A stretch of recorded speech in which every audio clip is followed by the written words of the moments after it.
Hello friends, my name is James Hawkins, and as always I'm joined by my good friends Brian Castiglione and Anthony Alessino, as well as my younger brother, Jack Hawkins.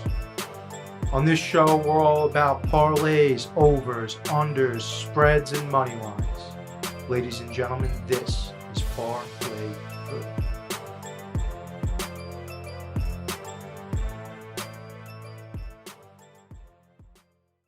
What is up, everybody? Welcome back to the Parlay-Vous podcast. It's your boy, Jimmy Hawkins, a.k.a. the Dean Malenko of podcasting, man of 1,000 nicknames. We got Big Jack Hawkins, a.k.a. Baby Shaq. A.k.a. the mullet-wearing, cold-take Sharon, Jack Hawkins. That's the man. We got no Alessino, we got no Brian. They're both headed up to go on vacation this weekend in Connecticut. It is what it is. Jack's got to go pick up our parents from JFK shortly, so this is going to be a quick show.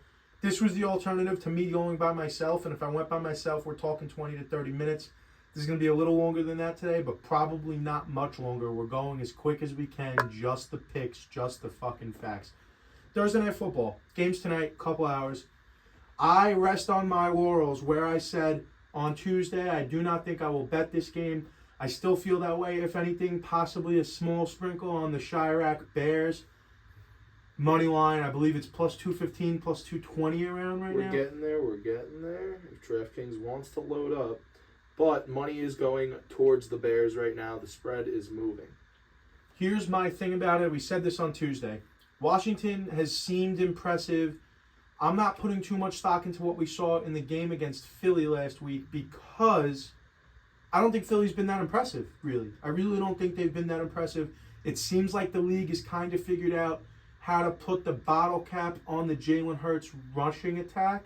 And I still don't believe he's... Like, they're talking about him being the second best player in the league this offseason. I don't fucking buy it. Like, I don't. He had one good year. And it's not... He's not the first of his nature. RG3, we saw this happen to now. Albeit, RG3 got hurt, which was, again, something we were concerned about with him doing this kind of offense. Colin Kaepernick did it. They eventually figured out how to stop him. Tim Tebow did it in college. He was such a bad thrower, they didn't even let him try it in the NFL way back in the day. Even Josh Allen, like all of these guys, Russell Wilson was great at it, although Russell Wilson did less of the read option design runs and more of the running around. But still, my point stands. If your quarterback is just as good, if not better, even Lamar is a harder conversation to have because of the lack of weapons and the offensive ineptitude, where it seems like the running backs and the tight ends are going to eat. But even Lamar's rushing numbers have been suspect since the MVP season. Teams just figure it out. There's too much speed and too much risk of losing your guy to an injury, where past 3, 4, 5 years in the league, we see most guys taper it off, whether it's the defense figuring it out or a guy takes an injury, like in a Lamar's case. Eagles aren't super impressive to me. The Commanders, like we said, Howell throws a dart over the field at the end of the game. It winds up getting dropped. If that ball is completed, they don't even have the chance to throw the ball into the end zone to tie it and get it into overtime. So I'm not putting too much stock in that game. Believe me, I think the Washington Commanders are a solid football team. But the Bears, I mean, this is now or never. If Justin Fields' career could be on the line, Matt Eberflus could be out of here by Friday, Saturday morning.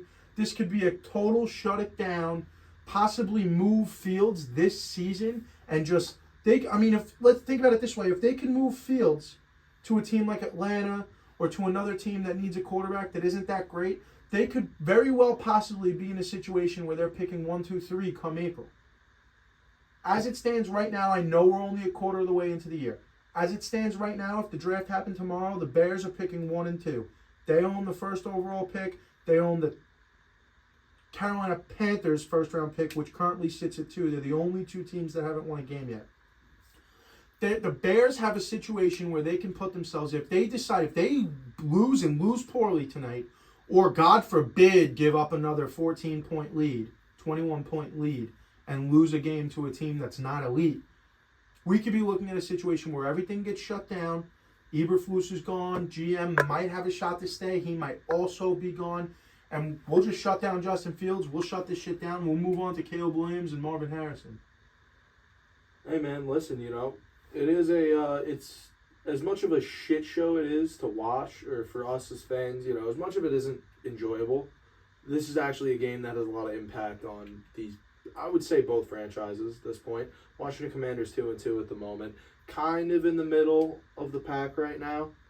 In that conference, everything's looking a little Not conference, that division over there.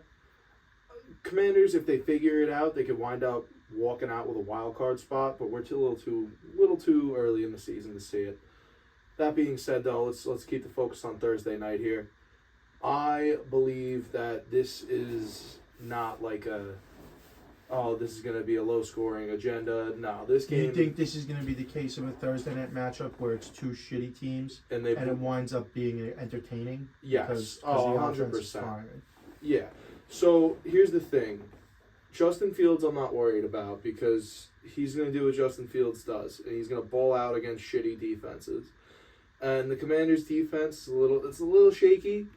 So if they can get hot real early, real quick, we're going to be looking at the over very quickly here.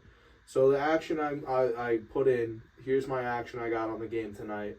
I got both running backs for a touchdown because our receivers in this game aren't too crazy. I don't like the throwers of the football. But if we're going to get hot, we're not going to need to worry about it. If the running backs get in, we're going to take the running backs in the over in a parlay. That's going to net you, I believe, like plus 500, maybe a little less. Plus 600. You say the running backs, I need clarity. I got Brian Robinson Jr. and Khalil Herbert. And the over-under is set at And the over-under is 44.5. So Khalil Herbert anytime, Brian Robinson anytime, I almost said shot guy again, and over 44.5 total points, and that's giving us, what are the odds? Plus 600. Plus 600. 6-1's not bad. 6-1's not bad. Even, here's the thing. If it's a close, say the game goes out of proportion here, and the Commanders wind up blowing out the Bears, and everything goes to hell. If Khalil Herbert gets in, if it's, say the score is 28-7, 14-17, you're hitting the over, and we're in the clear. So the bet in itself is not something to be afraid of. Is this game going to be as entertaining as I'm anticipating it to be? And I do. Because we got a little special thing going on here today. We got the BDSOW. If you don't know what that stands for, Jim, fill 'em in. That's going to be the Big Dick Swing of the Week. Brought to you by House of Havoc Podcasting. And that's on Thursday night prime time for you. So, the BDSOW sounds like a very large acronym for something very threatening. And oh boy, is it. So, the BDSOW goes as follows. We got the over on Sam Howell passing yards, which is 243.5. We got the over in Terry McLaurin receptions. That's over 4.5. So, that's 5 receptions, cashes. We got the over on Brian Robinson Jr. rushing yards. That's 65.5.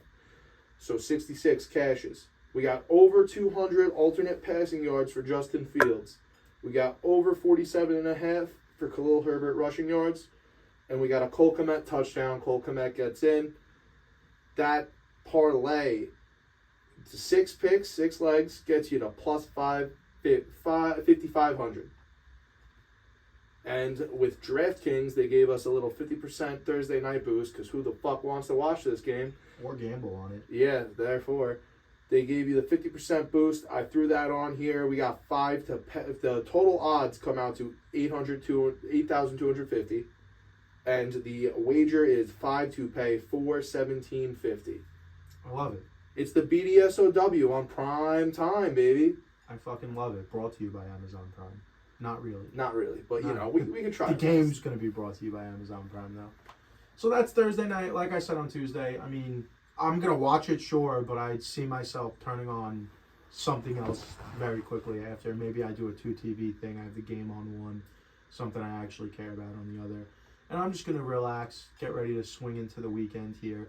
We got a lot of fun stuff going on this weekend, which is a good point. If you don't mind if I segue right on into it. Go right ahead. We're going to go right into it. This is what we've been calling the Saturday Showdown, or sometimes the Super Saturday Showdown. We'll call it Super now. The Super Saturday Showdown, where your boy lays out college picks for the weekend leading into the NFL games.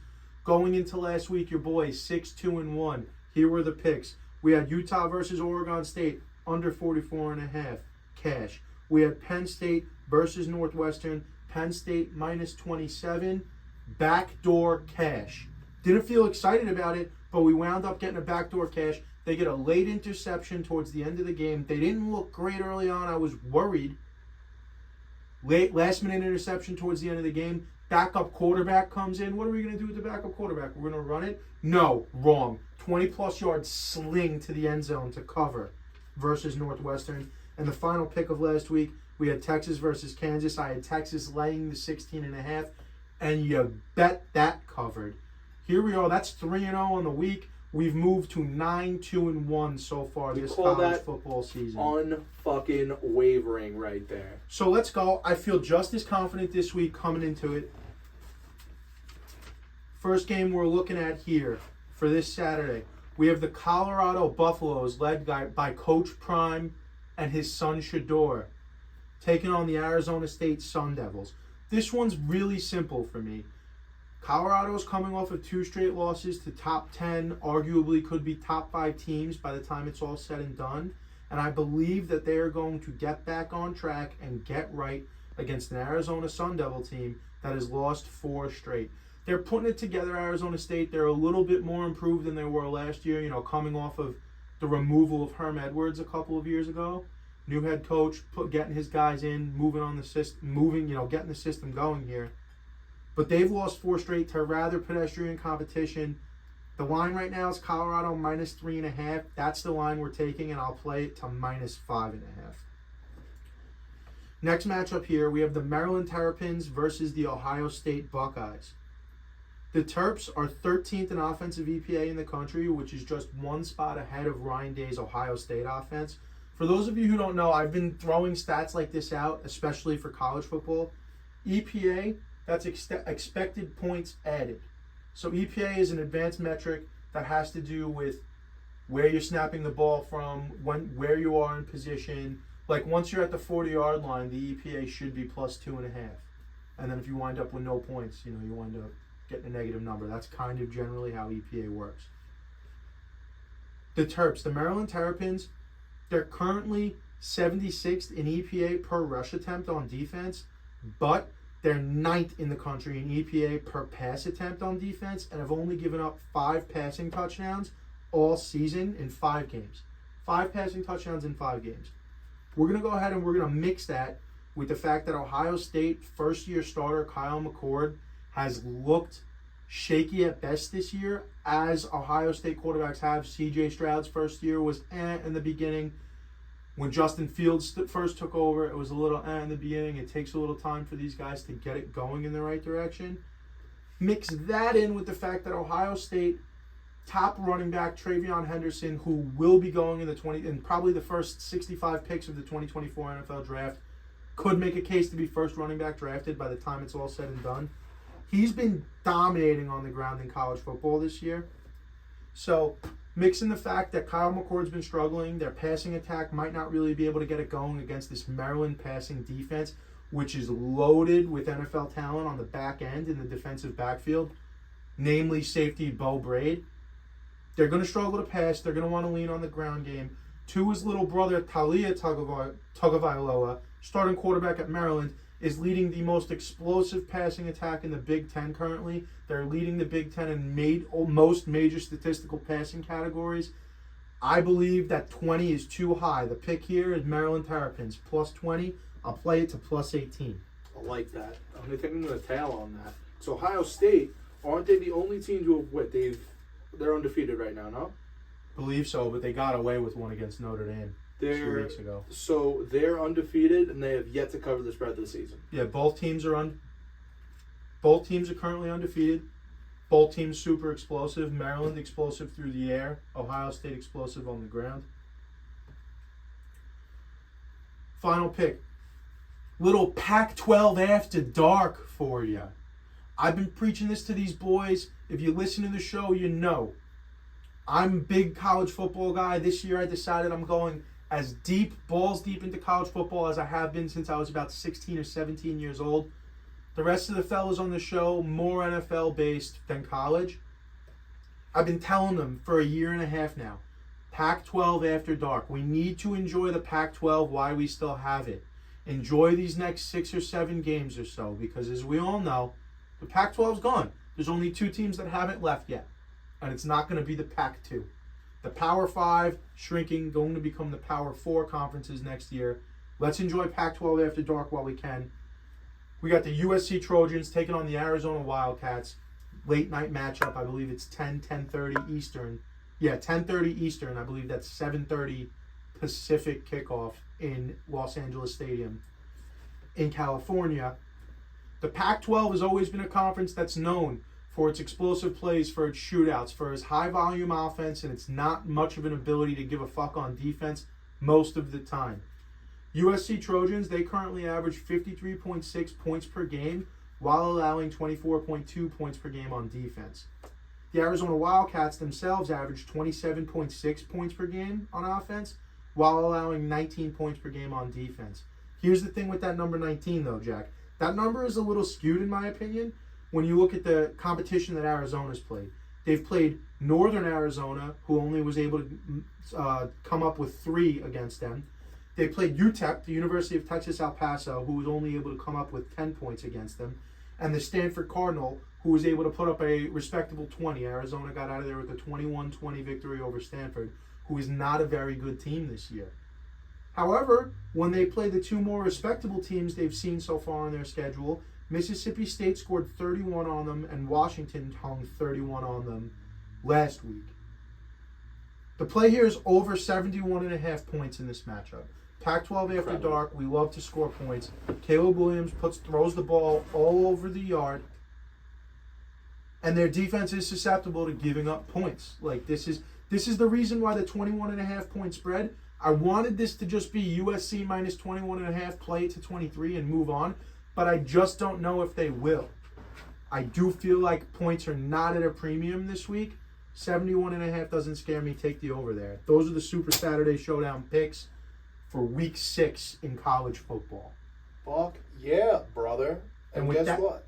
We'll be right back. What up, guys? We're going to get you back to the show as soon as possible. I promise you that. But before we can do that, we have to make sure that all of our listeners are looking good and feeling better this fall with Saatchi Di Dinero. October 14th, Saatchi is releasing their Fall 2022 collection.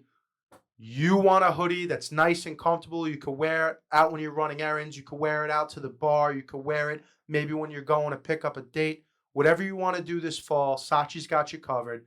These hoodies, they're pre-shrunk, and it's an oversized fit. So basically what that means is you're going to want to grab one size down from what you would normally wear, and you're going to be perfect. You normally a large, grab a medium. Normally a medium, you want to grab a small. It's very simple, very lightweight, very comfortable. We got a promo code for you. The promo code HAVOC, HAVOC, going to get you 10% off of your total purchase at checkout. SaatchiDiDinero.com is where you want to go for that. Saatchi Di Dinero, always authentic, never counterfeit. What is up, everybody? Welcome back to the show. Best way to support the show is to support the sponsors. You support the sponsors, you're supporting the boys, helping us chase a dream, get out of this basement, quit our fucking jobs, go pro. We want to go to the league, baby. With that being said, it's time to get to the gambling portion of today's show. As always, we like to go over handicapping numbers. We are handicapping every game, every week for the first time this season, the 4th season of the Parlay-Vous podcast. Quick little review for you folks. I came in to this week 9-18-3. The other 2 came in 11-18-2. This week I put up my best showing of the year by far, and it's not even close, and it's still not great. I went 8-7-1, bringing my total record to 17-25-4 on the year. Not quite where we want to be. We want to be sitting at least above 55% when we do this. But that's okay as long as the bets that we're making are hitting and the ones that we isolate and attack work, and we'll get to that down the line. Brian this week went 6-9-1. He brings his overall record to 17-27-3. And Jack's record this week, 7-8-1. So me and Jack were, we just flip-flopped right on the opposite ends of 5, going over 500 this week. That brings his overall record to 18, 26, and 3. So Jack is one win better than the rest of us so far this year. I have one more push than the rest of you guys. Let's get into this week's set of games. Brian is not here, but he did send us his handicapping picks. So here's how this is going to go. Jack, you're going to read me the game and the spread. I'll pick first, then you give yourself, and then you give Brian's. So, Thursday Night Football. Chicago Bears at Washington. Washington is -5.5. I'll take the Bears to cover 5.5. You'll take the Bears to cover. Okay. I'm going to take Washington, and Brian's also going to take Washington. All right. Fair play. Fair play. What do we got next? We got Jacksonville at Buffalo. And the spread on that game? Buffalo -5. Jacksonville at Buffalo, but that's actually in London. In Jacksonville at Buffalo in London. In London. At 9:30. Buffalo's -5.5, and they just beat -5. -5 even, 5. and they just beat the brakes off of Miami. They got to have the flight to London. I don't know if Jacksonville came back. I imagine they didn't. Jacksonville's been in London all week. Buffalo coming off of the big game against Miami, silenced, they're still the kings of this division. A lot of offense in one game. They played mistake-free football. Jacksonville's already been there, though, for a week already. This is their second week they've been in London. I got to take Jacksonville to cover 5. You taking Jacksonville? Me and Brian are going to take Buffalo. That's fine. Go against me. Go against me if you dare. So, next we got Houston at Atlanta. And Atlanta is -2.5. And I'm not going to lie, you go first. Houston at Atlanta. Atlanta's -2.5. Yeah. Give me Houston. I've been a loud and proud Stroud boy all year. We are all going Houston. I should have done it last week. I didn't pull the trigger. I had a good feeling about Houston last week. Next game, please. Carolina at Detroit. Detroit is -10. Detroit is not a good ball club. I'm sorry. Carolina is not a good ball club. Seemingly under wraps where this thing all might fall apart quickly. There's been arguments, so quote unquote, rumors over on the internet that state that the general manager wanted Stroud, but David Tepper wanted Bryce Young, or maybe it's the other way around. But there was ultimately, David Tepper is the owner of the Panthers, right? Think so? I don't know. If I'm crossing names, I'm sorry. I haven't thought a lot about the Carolina Panthers in the last 3 years while we've done this show. But I believe the rumor is the GM wanted Stroud. The owner wanted Bryce Young. So much so that we all know this report from way back when that Josh McCown had told CJ Stroud on a visit, "Oh, don't worry, I'll show you when you get here in a couple of months." And then Stroud never wound up showing up. So now, since it's not working, Carolina's in full-blown panic mode. All the rumors are that they're trying to get a wide receiver 1 and go all in and see some results right away. And the suspected wide receiver 1 in question is Hollywood Brown. So this is a team that's in full-blown panic mode. I don't believe they're very talented. I'm not a Bryce Young supporter. I think he's too small. I think he was on an Alabama team that was loaded with talent, although Alabama's performance so far this year might say Bryce Young did elevate them. Still not sold on him, as I'm not sold on any of the Alabama quarterbacks.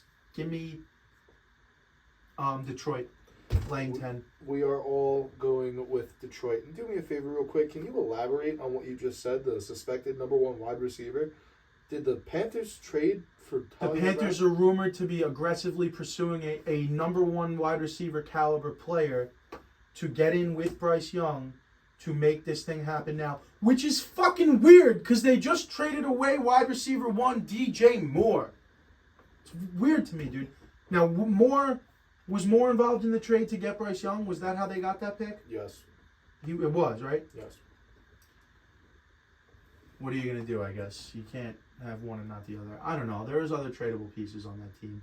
But when you bring in an Adam Thielen and you expect that to replace a DJ Moore, and I don't even want to get into it. Next game. We got Tennessee at Indianapolis, and Tennessee is -2.5. I think I like Tennessee in this game. I think Anthony Richardson's great. The Colts are great. Jonathan Taylor's coming back this week, but I don't think he'll be playing this week. He's back to the team this week. He said today He's going to leave the contract negotiations to be an off-season thing, and he's just ready to come and play ball. Like I already said on Tuesday, if you watch Red Zone, you probably think Anthony Richardson's amazing, but you're missing out on a lot of the subpar stuff that happens in the middle of the field. I think Tennessee finally showed us who they are and who they can be this year last week against the reeling Bengals. I'll take them -2.5, the Titans. I am going to go with Indy, and Brian is also going to go with Indy. Very split. Very split. What's next? New York Giants at Miami. Miami is -12. Give me Miami. Give me Miami. I just can't, in good faith, take the Giants, even though it's too many points. I can't, given what they've shown us so far this year. I just can't, and I won't do it. Next, we got New Orleans at New England. New Orleans is -1. I'm going to take it. I'm going to take New Orleans -1, even though they've left little to be desired on the field so far. Mac Jones is awful. Let's just call it what it is. Mac Jones is awful. I think the Saints defense will eat him up. -1's effectively a money line, so I'll just go that way. I'll take New Orleans. Next, we got Brian is taking New England. Okay. Next, we got Baltimore at Pittsburgh. Baltimore is -4.5. Kenny Pickett may or may not play. Healthy. He's not healthy. He's got a bone bruise. Is he going to try to go? Marked as healthy. So, looks like he's going to try to go. -4.5? -4.5. Give me Baltimore. I am also going to take Baltimore.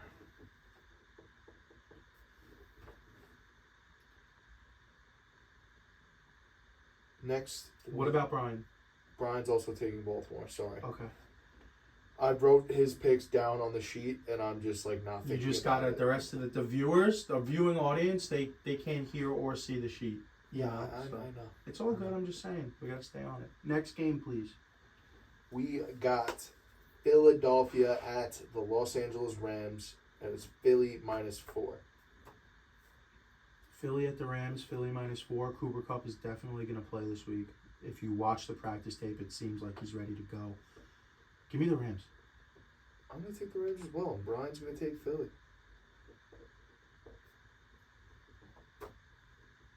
Next, we got Cincinnati at Arizona. Cincinnati's -3. Yeah, I'm going to go ahead and take Cincy. I'm going to take Cincinnati. And Brian is taking Arizona. Next, we got the New York Jets at the Denver Broncos. And the line is? Denver -2.5. Denver's -2.5? Yeah. Oh, give me the fucking Jets. Jet the fuck up, baby. Jet the fuck up is right. Don't disrespect my play caller like that, Sean. Next, we got Kansas City at Minnesota. Kansas City is -3.5. And I'm taking Kansas City. Yeah, I'll go ahead and take Kansas City. Brian's also going to They got to take bounce Kansas back City. after the performance versus the Jets in prime time last week. Brian's taking who? Kansas City. All right. And for the last game on Sunday Night Football, good game. Dallas at San Francisco. San Francisco -3.5. Yeah, and I'm going to go ahead and take San Francisco. I'm going to take Frisco as well. And Brian's taking Frisco. Alrighty. Monday Night Football. Monday Night Football, baby. Green Bay at Las Vegas. And the spread? 1 in Vegas' favor. And I'm going The to go spread ahead. is 1 in the favor of the Las Vegas Raiders. Yes. Do we know the status report of James Garoppolo? Not at the moment. James G. Jimothy. Let me have a look here.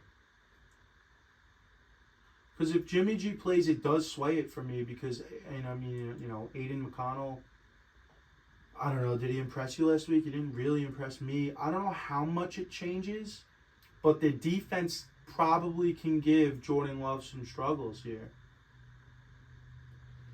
Looks like he's still limited in concussion protocol. All right, I'll take the Packers. If Aiden McConnell's playing, I'll take the Packers. So given the fact that that's the knowledge we have right now today as it stands on Thursday afternoon, I have no choice but to take Jordan Love and the Packers. Final stages of concussion protocol. forced him to be limited, but things are still looking good for his Week 5 availability. He should play, which means things are good for Devontae Adams and Jacoby Myers. I'll still go Packers. I'm going Packers as well. And Brian's also going to go with the Packers. All right, there you have it. There's our handicapping pick for the Week 5 slate. We will go into a review of last week's picks, our locks, our glizzies, and our gambling, and then we'll go through and make the picks this week. So,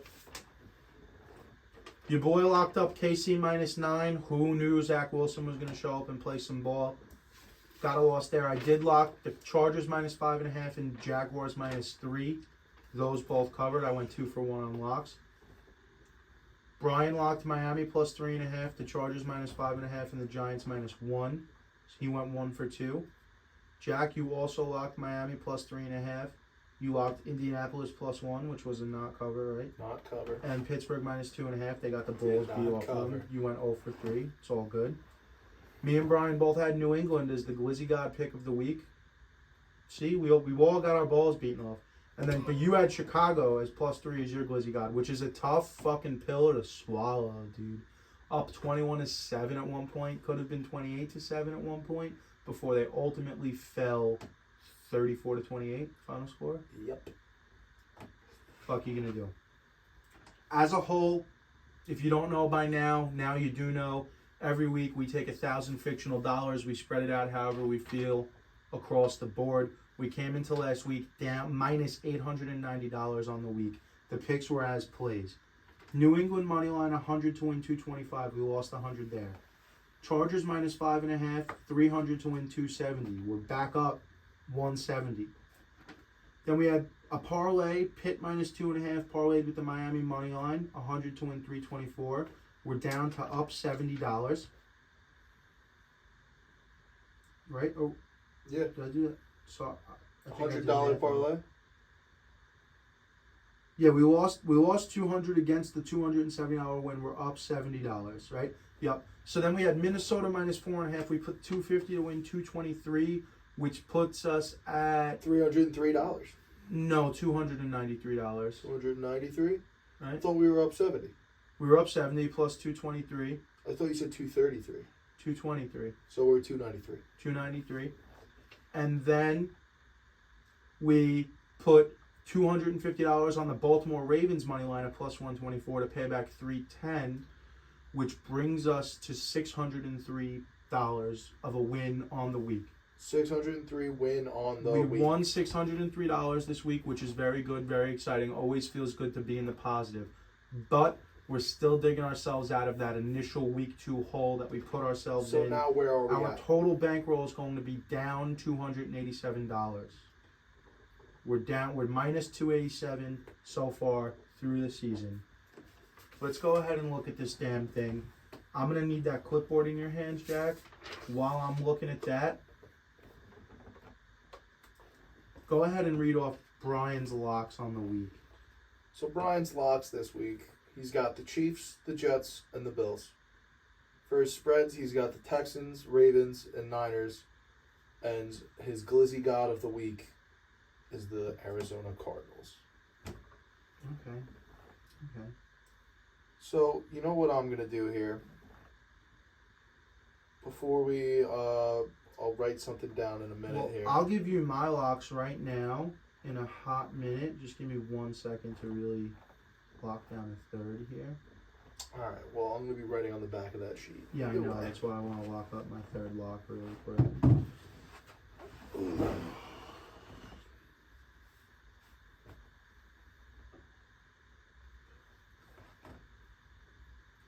Alright, I'm good to go.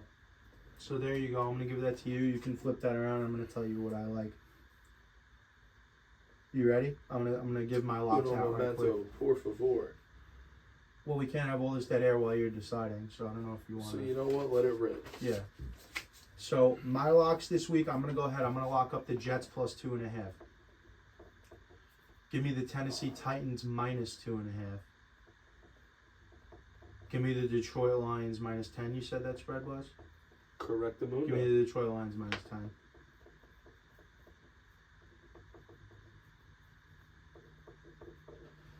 Okay. For myself, I am going to go with Detroit -10. And I'm also going to go with the Jets to cover. +2.5. +2.5. And I'm having a look here. I had a little trouble at first. So I was thinking about going a little ballsy here. But I'm going to go with Baltimore -4.5.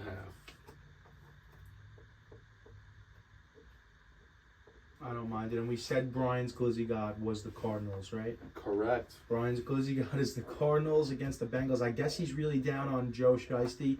I'm not willing to write them off yet. And I honestly wouldn't be surprised. We know tanking happens in sports. We know it happens in the NFL, even though it's hard in the NFL because these players only have a small window to compete and to play. I wouldn't be surprised if some funky shit starts going on in Arizona. I wouldn't be surprised if Hollywood Brown's out. If Carolina calls and makes an offer, I would not be surprised if they ship him out. This team, who knows with them? Maybe the tank job should be on in Arizona. Do you have a Glizzy God? Would you like to go first? Well, give me a second here. You can go first. That's fine. I think I made it pretty abundantly clear during the handicap section throughout really this entire podcast where I feel like I'm going to have to go on this Glizzy God pick of the week. It's got to be the Los Angeles Rams hosting the Philadelphia Eagles, who the Philadelphia Eagles are 3-0, right? 4-0 so far this year. Got to have a loss eventually. The Rams look good. They were the forgotten team of the offseason. They've only looked better than we expected them to. The defense is playing right. Puka Nacua, the early surprise of the draft. And now Cooper Kupp's coming back. The two of those guys might catch 25 balls between the two of them. I got to take the Rams. I'm not going to lie. Aaron Donald, if there's a team that can disrupt Jalen Hurts and possibly effectively stop the tush push as we know it, it's the Rams in that front seven with Aaron Donald. I was going to go with the Rams too. I was thinking about it. This offense is just, it looks so good. It doesn't. No, the Rams offense. The Rams offense looks great. Dude, the Philly offense does not look great. Philly looks like they're just stuck in the mud. And they're 4-0, which is wild. For me, the Cooper Kupp and Puka Nacua could catch 25 balls between the two of them. And that's, 25 for 39 from fucking Matt Stafford. Incredible. But, you know what? This week, I'm going to put my money where my mouth is. My Glizzy God of the week is the Minnesota Vikings. Wowie. Yowie, wowie, dude.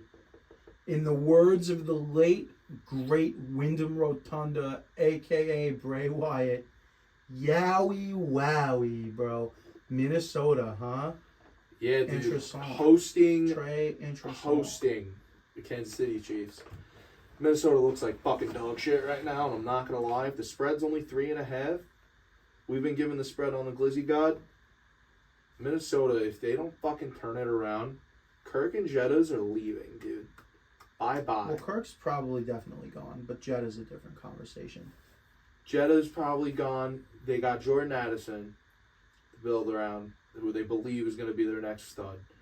They can figure out the running back room. They got Akers and Madison. That defense, Hawkinson's locked in.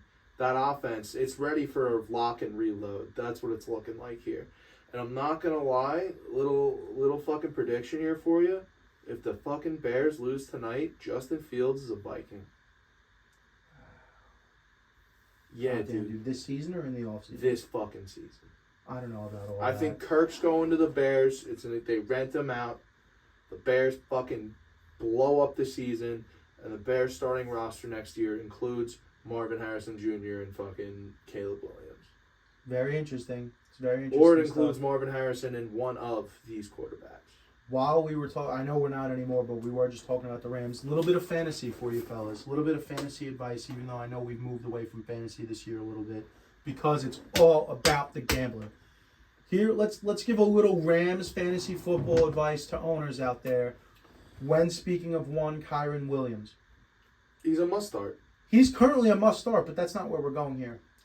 Kyren Williams and the future and the sustainability of what's going on with Kyren Williams and his points added as a fantasy football player. One, you obviously understand that Sean McVay, running backs are relatively interchangeable in this West Coast offense, and Matt Stafford's going to sling the shit out of the football. If we're talking about a generic redraft regular fantasy football league, you hold him and you start him until you no longer can or there's an injury. If this is a dynasty or a keeper league, sell. Sell that motherfucker now. He scored 4 touchdowns in the last 2 games. 5. 5 touchdowns in the last 2 games. No, he scored in the last 2. He scored 2 touchdowns. I thought he had. Oh wait, hold on. 2 touchdowns.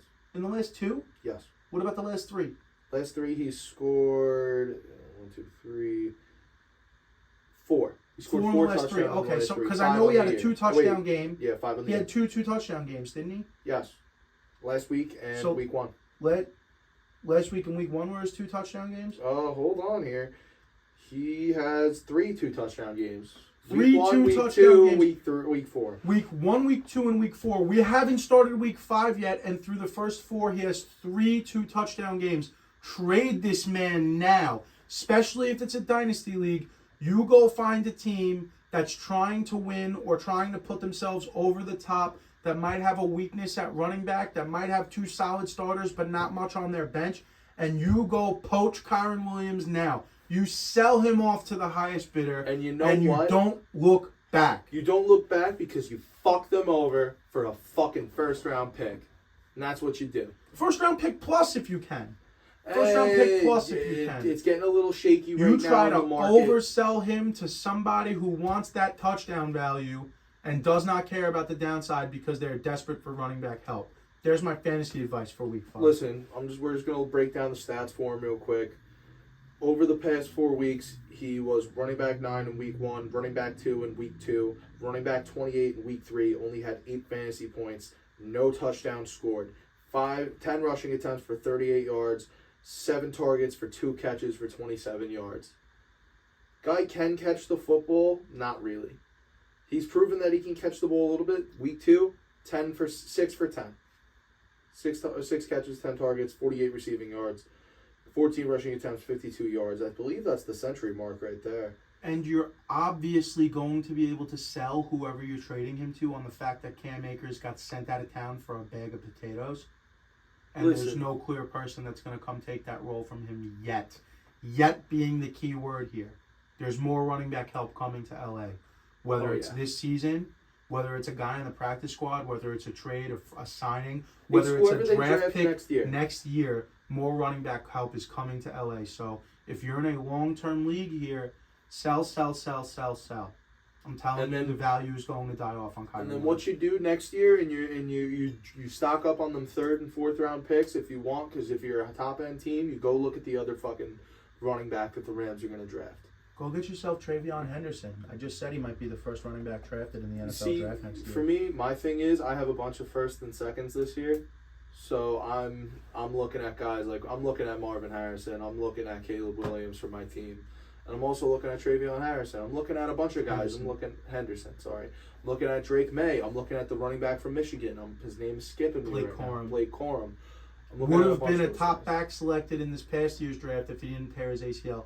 In my opinion, you don't know. Maybe he's still going to be maybe he goes back to Michigan regardless of if he got hurt because they want to win that chip and they lost to TCU last year in the playoff. But had he been able to, healthy, gone into the draft, I believe he would have been within the first 64 picks taken, without a doubt. Listen, there's going to be a ton of running backs coming out this year. There's always a ton of running backs. The Texas committee looks good. Jonathan Brooks looks very good for Texas.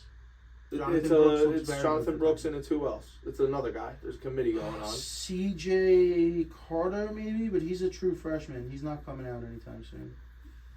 Point I'm making is we've seen that type of deal before, where the committee in North Carolina was Javonte Williams and Michael Carter. They both put up 1,000 yards in the same season.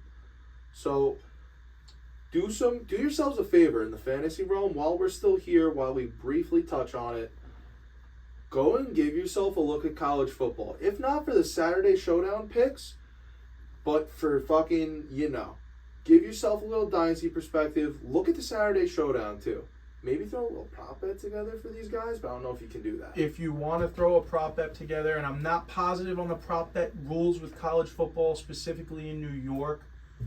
I know it's going to vary state to state. Like in New York State, we have the weird one where we can play daily fantasy. You can bet college football, but you cannot bet New York teams. So you legally cannot bet on Syracuse or Stony Brook or any other team that's from New York. I think Rutgers you can because they're Jersey, but I'm not positive. It's a little fucky-wucky with the New York rules. But if you are looking for prop bets, we talked about it already. Travion Henderson, 2 touchdowns. Go for Travion Henderson to score 2. That's the prop I would recommend for college ball this week. Let's go ahead and lay these bets.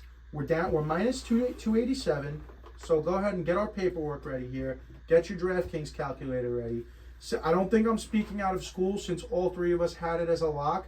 Jets money line, let's throw half the pot on it. 5 units, 500 on the Jets money line. What say you?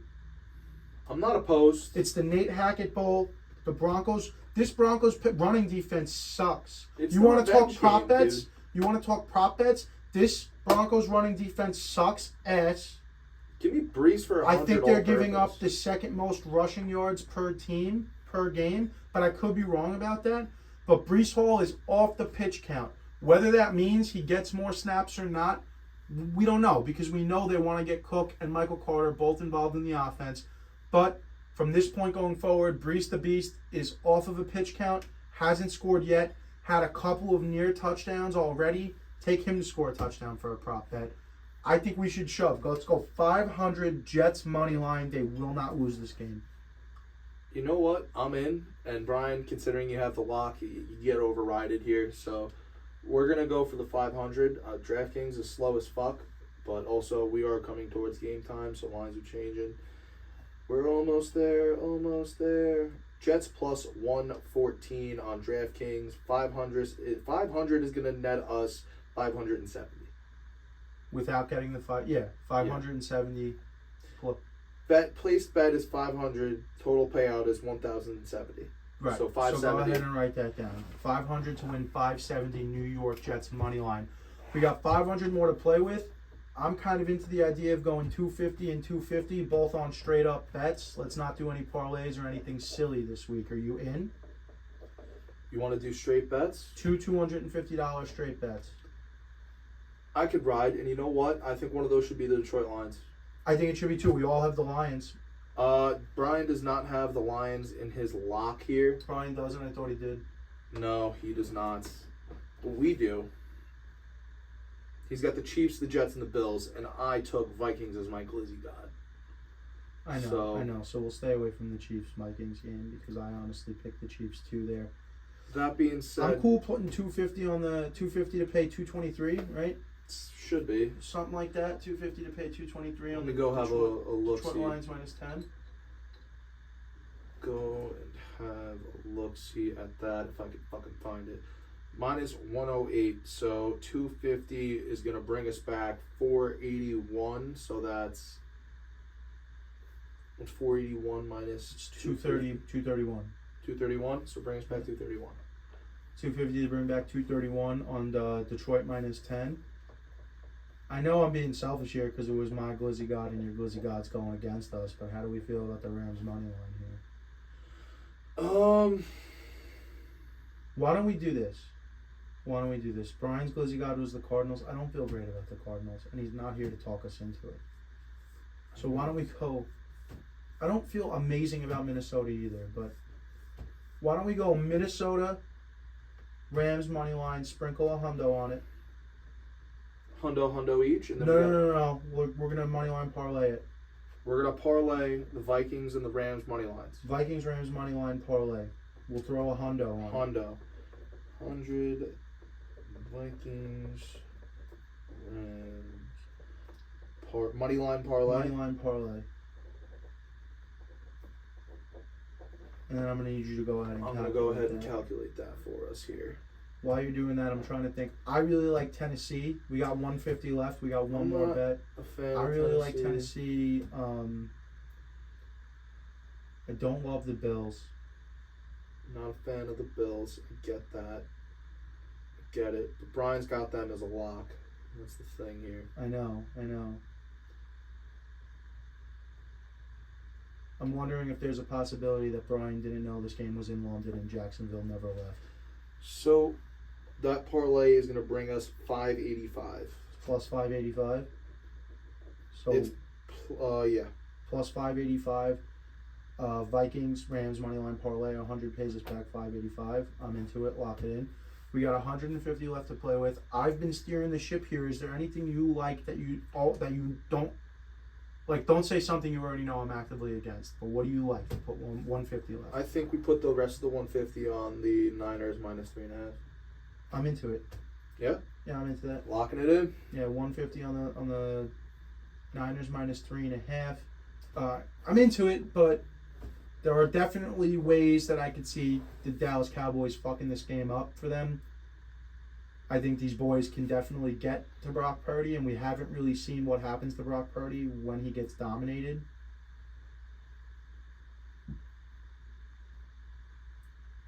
But the Cowboys are also going to cowboy, as they always do. I'm just doing some math here. I'm sorry. 150 total payouts, 288. So 138. 138? Yeah. 150 to pay out 138. Okay, so we're going to go over our slate here that me and Jim have piloted. We got the Jets money line, 500 to win 570. And that's in all of our slips here. So next we got Detroit Lions minus 10. We got 250 on that to win 231. We got $100 on a Vikings Rams parlay for the money line. That brings us back 585. And we got 150 on the Niners minus 3.5 for 138. And you know what? I'm not gonna lie. I feel like we did like a pretty even job here. I feel good about it. I feel good about those slips. I mean, I definitely like this Niners slip. I'm a big fan of that one. Jets, we're always going to be big fans of the Jets. I mean, look, personally, if it were me, I'd put all 1,000 on the Jets. I know if it were you. I'm all in on the Jets this week. It's the Nat Hackett Bowl. It's the revenge game. The Broncos suck, and Zach Wilson absolutely needs to carry over what we saw on Sunday Night Football against the Chiefs into this game to make everybody feel good about him still having a roster spot. He's going to be the guy the rest of the year. We know this. But if he could string together a couple of games now that look similar to Sunday night, there's not going to be a question about do we need a new guy to come in and groom under Rodgers. And there's not going to be a question about scouting the draft picks like I suggested a couple of weeks ago that some of you should do if you were in the camp that Zach Wilson is unwatchable. And it will allow us to spend this first-round pick that we will certainly have now on maybe more lineman help, on maybe another playmaker, on maybe somebody else in the defensive secondary. We're going to get more talent. Basically, bottom line is if Zach keeps carrying this shit over game to game to game and he still keeps playing well against average to slightly above average defenses and isn't constantly keeping us out of games, he will still be the guy behind Rodgers next season if and when Rodgers returns. And then we can use it. We don't have to dump another high-value asset into another quarterback and rinse and repeat. Because I, for one, my entire life, I've done the math before. It's something like 20 quarterbacks I've seen start games for the Jets in my life, which is absurd when you consider I've only been watching for 25 years. It's fucking crazy. For once, I'd like to not have to constantly reload and reshovel on quarterback. So, yeah, this game means a lot to me for the Jets this week. It really does. I feel it. And then you add the Nate Hackett stuff to it. Yeah. I get it. And then you add the fact that I can't stand Russell Wilson. Haven't been able to stand him since he was in college.